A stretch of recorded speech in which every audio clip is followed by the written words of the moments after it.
Қайырлы күн достар, қалдарыңыз қалай? Сіздермен бірге Назерке.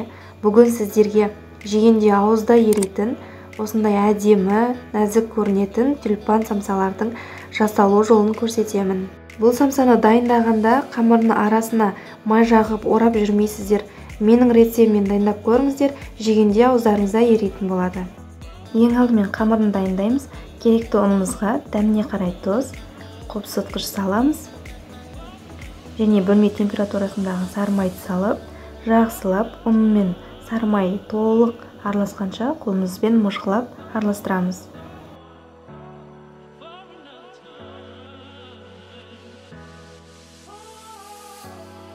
Міне араластырып болдық. Енді сәл ортасын ашып жіберіп, керекті сүтімізді құйып, қамыр илейміз.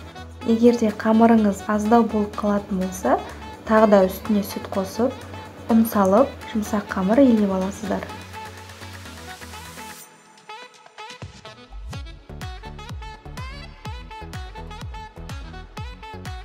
Қамырды илеп болған соң, бетін жауып, холодильникке жарты сағатқа қойып қоямыз.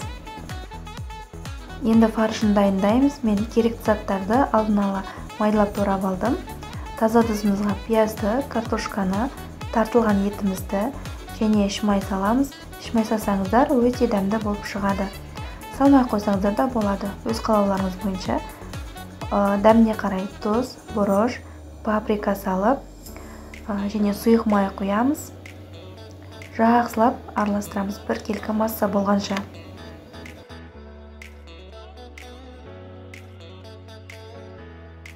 Мінекей қамырымыз дайын болды. Енді қамырыңыз үлкен болса, екіге бөліп, жартысын холодильникке салып қойсаңыздар болады. Жартысын алып, ұзынша етіп, бөліктерге бөліп шығамыз. Менің бөлген бөліктерім үлкен болды. Егер де қонақтарға жасасаңыздар, кішілеу кесіп жасасаңыздар жақсы болады және көбірек шығады. Енді қамырымызды дөңгелектеп, зуала жасаймыз. Қамырымыз дастарханға жабысып қалмас үшін ұн сеуіп, қамырымызды жұқа етіп жайып аламыз. Өйткені қамырды түйген кезде ораймыз, сол кезде қалың болып қалуы мүмкін. Сол үшін жұқа етіп жаямыз.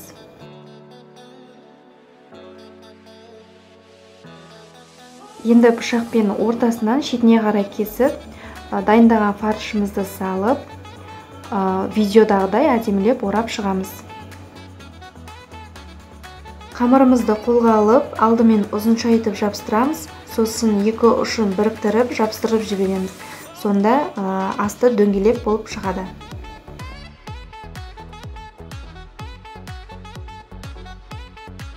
Сіздерге түсінікті болу үшін тағы да бір рет көрсетейін.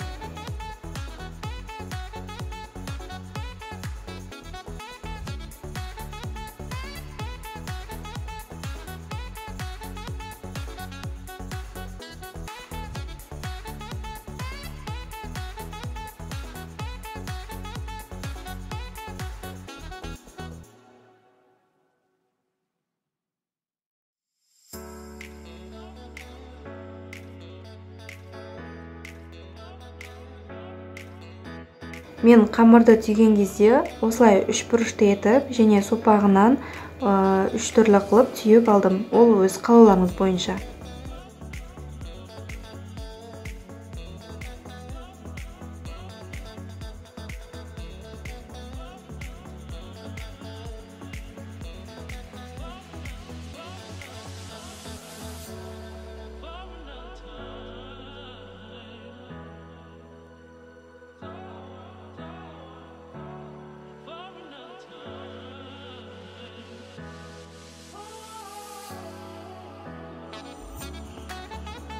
Міне түйіп шықтық. Енді табамызға орнатып, жұмыртқаның сары уызын бетіне жағып шығамыз.